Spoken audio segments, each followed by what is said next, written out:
Sir ఏంది sir ఈ నీళ్ళ పంచాది? 55 రోజులలోనే మనం ఏమంటున్నాం, జగన్మోహన్ రెడ్డి గారు వచ్చి గతంలో వీళ్ళు ఇచ్చిన అవకాశంతో జగన్మోహన్ రెడ్డి అన్నిట్లో ఏలు పెట్టిండు. కృష్ణా జలాల విషయాలలో కానీ ఇంకే గోదావరి జలాల విషయాలు మహారాష్ట్రతోటి కానీ మరి 10 ఏళ్లలో ఎవరి గాడిద పనులు మీరు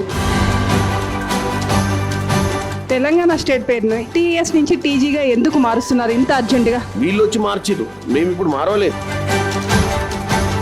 తెలంగాణ ప్రజల్ని ప్రతి దాంట్లో వాళ్ళ పార్టీ కనపడే విధంగా ప్రియాంక గాంధీ గనక ఇప్పుడు మన తెలంగాణకు వస్తే రణరంగమే జరుగుద్ది అని కవిత అంటుంది. నల్ల బ్యాడ్జీలతోటి నిరసనలు చేస్తామని అంటుంది. ఆల్రెడీ మీ నాయన 10 ఏళ్ల పరిపాలనను తరిమి కొట్టిరు తెలంగాణ ప్రజలు. సోనియా గాంధీ గారు, ప్రియాంక గాంధీ గారు వీళ్ళందరూ వచ్చి మీకు ప్రజల మీద చిత్తశుద్ధి ఉండాలి, రాజకీయాల మీద కాదు. మీ నాయన, మీ అన్న, మీ బావ అందరూ కూడా అసెంబ్లీలో ఉర్రు. అసలు ఇంతవరకు ఏ సీఎం కూడా అలా చేయలేదు. ఎందుకు స్పెషల్గా ఈ సీఎం మాత్రమే వాళ్ళకి సన్మానం చేశారు? ఏంటి దాని వెనక ఉద్దేశం ఏంటి సార్? చిరంజీవి గారు నిన్న మాట్లాడుతూ ఏమన్నారు, దేనికి అక్కసు ఇంకా జీర్ణించుకోలేకపోతున్నారు మేము అధికారంలో లేమని. నమస్తే, వెల్కమ్ టు హరిప్రియాస్ మీడియా. మనతో పాటు కాంగ్రెస్ లీడర్ చామల కిరణ్ కుమార్ రెడ్డి గారు ఉన్నారు. నమస్తే సార్. నమస్తే అమ్మా.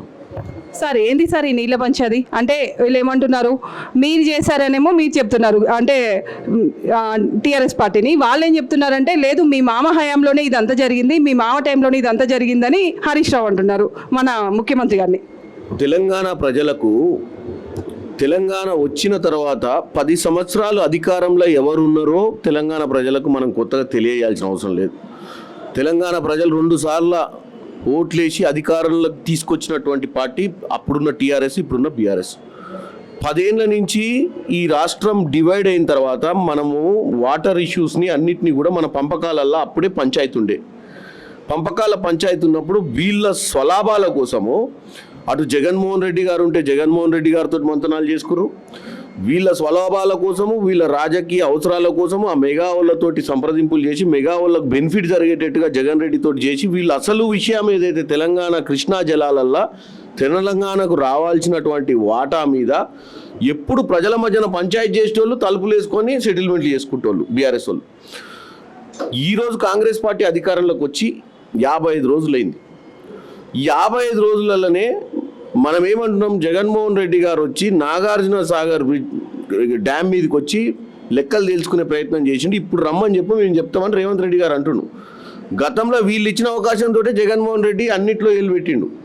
ఈరోజు ఒక విషయం చెప్తున్నా మీకు, మాకు చిత్తశుద్ధి ఉంది, మేము తెలంగాణ ప్రజలు మమ్మల్ని నమ్మి ఓటేసిర్రు.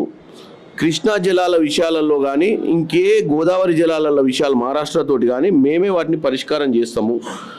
మేము పరిష్కారం చేస్తాం కాబట్టి గత 10 ఏళ్లలో వీళ్ళు ఏం చేయలేదని చెప్పి ప్రజలకు చెప్తున్నాం. వీళ్ళు 50 రోజులకే వీళ్ళు ఏం చేయలేదు అంటారు. మేమేం చేయలేదు కాదు.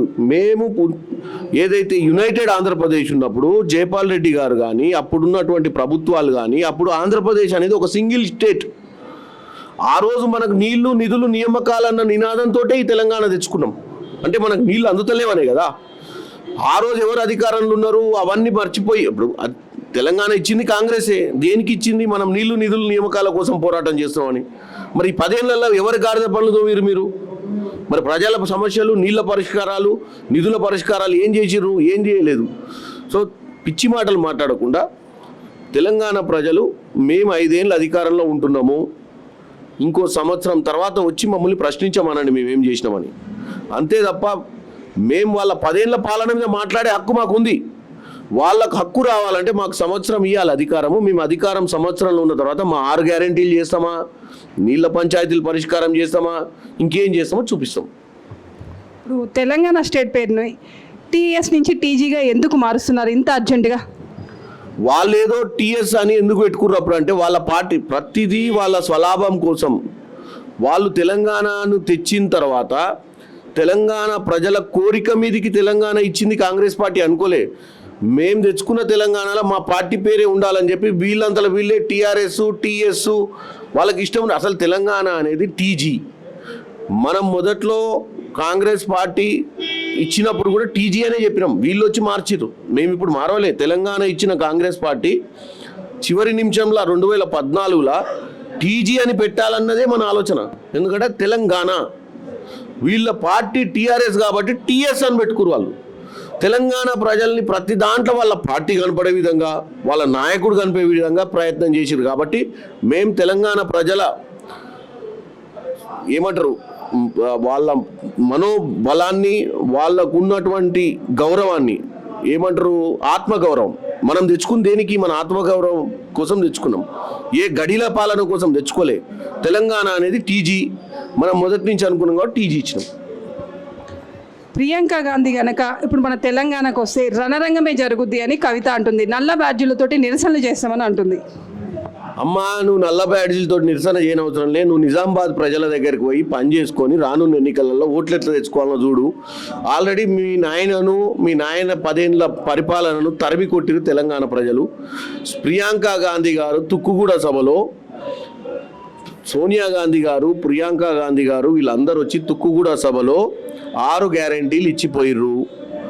6 గ్యారెంటీలు ఇచ్చినప్పుడు సోనియా గాంధీ గారు ప్రధానమంత్రి కాదు, ఈ రాష్ట్రానికి కాంగ్రెస్ పార్టీకి అధ్యక్షురాలు కూడా కాదు. ఆమె తెలంగాణ ప్రజలకు తెలంగాణ ఇచ్చింది కాబట్టే, ఆమె 6 గ్యారెంటీలు ఇచ్చిరు కాబట్టి తెలంగాణ ప్రజలు నమ్మిర్రు. ఇవాళ పథకాలు ఇచ్చే సమయానికి ఎవరు పథకాలు ఇస్తే ఏమవుతుంది తల్లి? పథకం ప్రజలకు అందిందా లేదా చూసుకో. నీకు ప్రజల మీద చిత్తశుద్ధి ఉండాలి, రాజకీయాల మీద కాదు. రేపు ప్రియాంక గాంధీ గారు వస్తారా, రాహుల్ గాంధీ గారు వస్తారా, సోనియా గాంధీ గారు వస్తారా, తెలంగాణ ప్రజలకు మంచి చేసేటప్పుడు మంచి జరిగిందా లేదా చూసుకోవాల్సిన బాధ్యత మీ అపోజిషన్ పార్టీ. మీ నాయన, మీ అన్న, మీ బావ అందరూ కూడా అసెంబ్లీలోనే ఉర్రు. మేమేమైనా తప్పులు చేస్తే కనిపెట్టండి. ఎవరు పథకాలు ఇస్తుర్రు, ఎవరు రాష్ట్రానికి వస్తుర్రు, ఎవరికి రాష్ట్రానికి రావద్దు, ఎవరు ఈ రాష్ట్రంలో వచ్చి ఉండొద్దు, ఇవన్నీ నిర్ణయించడానికి నీకు అర్హత లేదు. నిన్ను ఆల్రెడీ తెలంగాణ ప్రజలు మీ నాయనని అందరిని తరిమి కొట్టిరు. నువ్వు ఇప్పుడు మళ్ళీ నిజామాబాద్లో నిలబడి గెలిచి మళ్ళీ మాట్లాడు తల్లి. పద్మ అవార్డులు ఇచ్చిన వాళ్ళందరికీ, అంటే మన తెలుగు వాళ్ళందరికీ సన్మానం చేశారు సీఎం గారు. అయితే అసలు ఇంతవరకు ఏ సీఎం కూడా అలా చేయలేదు. ఎందుకు స్పెషల్గా ఈ సీఎం మాత్రమే వాళ్ళకి సన్మానం చేశారు? ఏంటి దాని వెనక ఉద్దేశం ఏంటి సార్? మీరు నిన్న మాట్లాడినట్టయితే నంది అవార్డులు కూడా చాలా రోజుల నుంచి ఇస్తలేరు. తెలంగాణ డివైడ్ అయిన తర్వాత చిరంజీవి గారు నిన్న మాట్లాడుతూ ఏమన్నారు? కళాకారులను ప్రోత్సహించాల్సిన అవసరం ఉంది. కళాకారులను ఈ అవార్డుల ద్వారా ప్రోత్సహించినప్పుడు వాళ్ళ కళలో నైపుణ్యం పెరుగుద్ది, కొత్త కళాకారులు కూడా ముందుకు వస్తారు అవార్డులు ఇచ్చినప్పుడు. ఈరోజు మేము ఆ ప్రభుత్వం ఎందుకు చేయలేదు, ఈ ప్రభుత్వం ఎందుకు చేసింది అనేది, అంటే ఈ ప్రభుత్వానికి ప్రజల పట్ల, కళాకారుల పట్ల, కళ పట్ల, సినీ పరిశ్రమ పట్ల, పెద్ద మనుషుల పట్ల, ఎవరైతే ఈ యొక్క సాంస్కృతిక కార్యక్రమాలను ముందుకు తీసుకొని ప్రజలను చైతన్యవంతులు చేస్తారో. తెలంగాణ అనేది ఒక సంస్కృతం. తెలంగాణ అనేది సాంస్కృతిక కార్యక్రమాలు. తెలంగాణ నేపథ్యంలో గద్దర్ లాంటి వాళ్ళు ఒకప్పుడు తెలంగాణలో బండెనక బండి గట్టి అని పాట పాడి తెలంగాణ ఉద్యమ రేకిచ్చినటువంటి పాటలు ఉండేది. ఈరోజు మనం వాళ్ళని ఎంకరేజ్ చేయలేదు అనుకోండి, ఇంకో కొత్త కళాకారుడు ఊర్లలో పాపం వాళ్ళ ప్రోత్సహించే సిస్టమ్ లేక చాలామంది ఊర్లలో కళాకారులు నిర్వీర్యం అయిపోతున్నారు. అంటే ఒక తరం పోతుంది. కాబట్టి రేవంత్ రెడ్డి గారికి తెలంగాణ మీద మంచి పట్టు ఉంది, అవగాహన ఉంది. ఏం చేస్తే తెలంగాణ ప్రజలు, తెలంగాణ కళాకారులైనను తెలంగాణ మీద నమ్మకం ఏర్పడుతుందో అటువంటి కార్యక్రమాలు చేపడుతున్నారు. అంటే ఒక వ్యక్తి పేరు మీద అవార్డులు ఇవ్వడం ఏంది? ఇది ఎంపీ ఎలక్షన్ల నేపథ్యంలో ఒక ట్రిక్ అని అంటున్నారు. వ్యక్తి ఎవరమ్మా? వాళ్ళు ఇప్పుడు గద్దర్ గారి గురించే కదా మీరు మాట్లాడేది.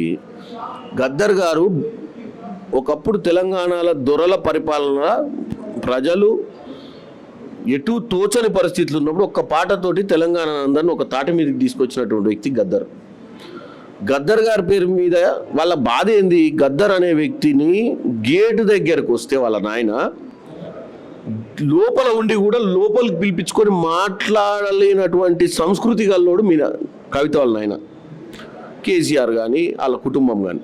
ప్రగతి భవన్కి గద్దర్ లాంటి ప్రజాగాయకుడు పోతేనే అపాయింట్మెంట్ ఇవ్వని పరిస్థితి ఉన్నప్పుడు మేము గద్దర్కి పేరు మీద ఇలా అవార్డులు ఇస్తున్నామంటే ఎందుకంత అక్కసు?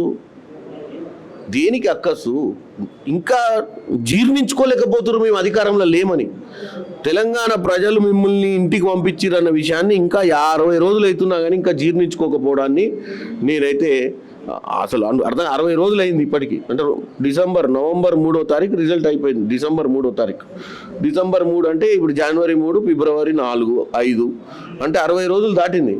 60 రోజులు అయినాక కూడా ఈ పనికిరాని మాటలు, ఈ ఏమంటారు ఈ దొరపోకడ ఇవన్నీ బంద్ చేసుకొని ఇప్పటికైనా తెలంగాణ ప్రజలను నచ్చే విధంగా వ్యవహారం చేయమంటున్నాం. మాకు అపోజిషన్ లేకుండే మేము వాళ్ళ అపోజిషన్ని ప్రోత్సహిస్తున్నాం. వాళ్ళ నాయన ఎమ్మెల్యే ఉండు, నిన్న కూడా రేవంత్ రెడ్డి గారు 8వ తారీఖు నుంచి అసెంబ్లీ సమావేశాలు పెడుతున్నారు.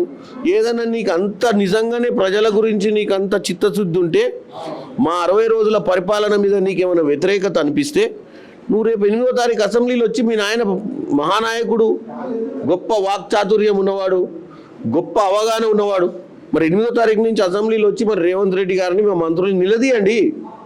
ఈ పనికిరాని మాటలు అక్కడిక్కడ మీరు పెట్టుకునే మీ కార్యకర్తల సమావేశాలల్లో మీరు ఓటమిని వాళ్ళు మీ ఓటమిని అంగీకరించే వాళ్ళు వచ్చి సభలు పెట్టుకుంటారు పార్టీని మళ్ళీ బలోపేతం చేయాలని. మరి అక్కడ పోయి ఓటమిని ఒప్పుకోవు. మళ్ళీ నిన్న డైలాగ్ కొట్టిండు కేటీఆర్, మనం ఓడిపోవడమే మంచిదైంది, మనకు చీకటి కూడా తెలవాలన్నాడు. ఓ రోజు చీకటి తెలవాలంటాడు, ఓ రోజు చీకటి ఎక్కడుందో తెలియదు అంటాడు. ఈ మతి భ్రమించినటువంటి మాటలు మాట్లాడే కేటీఆర్ అతి త్వరలో మెంటల్ హాస్పిటల్ పోయే అవకాశం ఉంది. Thank you sir.